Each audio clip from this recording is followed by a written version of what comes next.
Hello, my name is Quinn, also known as Q-Dragon on YouTube.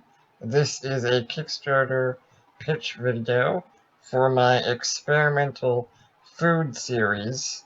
If you're new, there's more information about me in the text description of the campaign, but for more information about the project itself, let's cut to my friend David Hewlett, who was kind enough to narrate for me. What some of you may not know is that chocolate is actually a product of fermentation. Similar to wine, beer, yogurt, sourdough, and any number of some of our favorite foods, it cannot be created without some helpful microorganisms. In the case of chocolate, the fresh fruit of the cacao plant naturally ferments quite rapidly. The only usable part left behind from this process is the seed that is then generally sun-dried, roasted, and hulled to reveal the cocoa nib. This can then be sold directly to consumers, or more likely processed into various products like cocoa powder, cocoa butter, and the various forms of chocolate. While these native microorganisms do not directly ferment the seed, there's obviously a significant influence from the fermentation, as it is a necessary step in chocolate production. Even more interesting is a recent paper that can be found in the scientific journal Current Biology that studied the microorganisms found in both coffee and cacao. Not only were these microbial communities extremely complex, but there was a good deal of variation between different regions.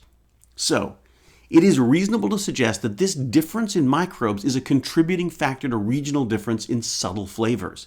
Obviously, similar mechanisms are found in wine and other products, but the microbial communities are considerably more complex than those found on grapes, so they may be responsible for a greater portion of the difference in the case of chocolate. Fortunately, while complex, the community in cacao is largely composed of various forms of yeast, lactic acid bacteria, and acetic acid bacteria.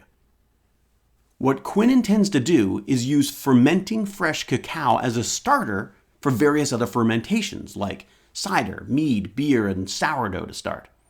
To be clear, this is not a Kickstarter to eventually sell the products of such fermentation. He's not in a position to create such a product. But the money will go toward a video series freely available on YouTube that will document the process and results of such experiments. The initial funding goal and perks are quite modest and just enough to get the bare minimum of materials.